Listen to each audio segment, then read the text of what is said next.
ఓ రోజు సడన్‌గా సీఎంఓ నుంచి ఫోన్ చేశారండి. అప్పుడు రవిచంద్ గారని ఉండేవారు. ఆ! ఆయన వైఎస్ఆర్ గారిది. సో, రోజు ఆయనది రాజమండ్రి. అవునండి. ఆయన రోజు ఫోన్ చేసి అప్పటికే ఆయన మామూలు పరిచయం ఉంది. మా స్టూడియోకొచ్చారు. అవును. వెరీ సింపుల్ పర్సన్ ఆయన. తెలుసు. సో, ఫోన్ చేసి అడిగారు, "ఇప్పుడు మున్సిపల్ ఫిల్మ్స్ చేశారు కదా! రెడీయేనా?" అన్నారు. అయిపోయాయి సార్. రెడీగానే ఉన్నాయి సార్. నేను సబ్మిట్ చేసేయాలి అని. అది కాదు మీరు వెంటనే మా రాజశేఖర్ గారు చూస్తారు, పట్టుకొని వచ్చేయండి అన్నారు.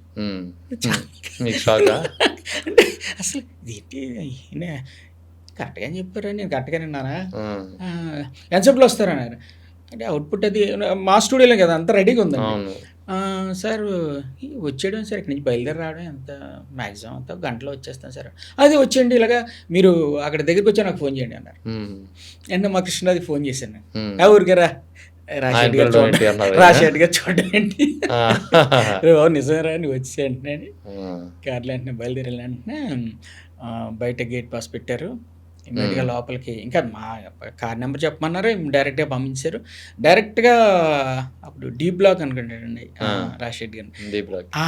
అక్కడ డైరెక్ట్ అక్కడికే వెళ్ళిన వెంటనే లిఫ్ట్ దగ్గర ఇద్దరు మనుషులు మా కోసం డైరెక్ట్ పైకి తీసుకెళ్ళారు. ఏం జరుగుతుంది ఏం అర్థం కావట్లేదు. So almost red carpet welcome. Exactly sir. Red carpet వెళ్ళిన వెంటనే డైరెక్ట్ సార్ ఫ్లోర్ దిగాము. చక్క వచ్చి మమ్మల్ని కూర్చోబెట్టారు. కూర్చోబెట్టి అద్భుతమైన మర్యాదలో మంచి బాదం, జీడిపప్పు, స్వీట్ అన్నీ వస్తున్నాయి. స్నాక్స్ అంటే భోజనం. స్నాక్స్ అండి. అప్పుడు కేవీపీ గారు చూసారండి. కూర్చోండి సారు కలిద్దరు కానీ అన్నారు. సో కాసేపటికి ఒక 15-20 మినిట్స్ అయిన తర్వాత సార్ చూసారు ఫిల్మ్స్. అప్పటి వరకు సార్ చూస్తున్నారండి ఫిల్మ్స్ థియేటర్లో లోపల. బయట వెయిట్ చేస్తున్నారు, ఆయన లోపల చూస్తున్నారు. సార్కి ప్రొజెక్షన్ వేశారు. చూశారు ఇమ్మీడియట్గా అంతే తెరుచుకుంది ద్వారం, సింహద్వారం. వెంటనే లోపల కూర్చున్నారండి సార్. ఇలా కూర్చున్నారు.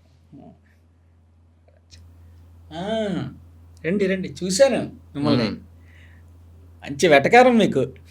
ఫస్ట్ డైలాగే వైఎస్ రాజశేఖర్. అంటే మా ప్రోగ్రాం చూసారండి ఆయన, జోగి బ్రదర్స్ ప్రోగ్రాం. అసలు ఎంత ఆనందం అంటే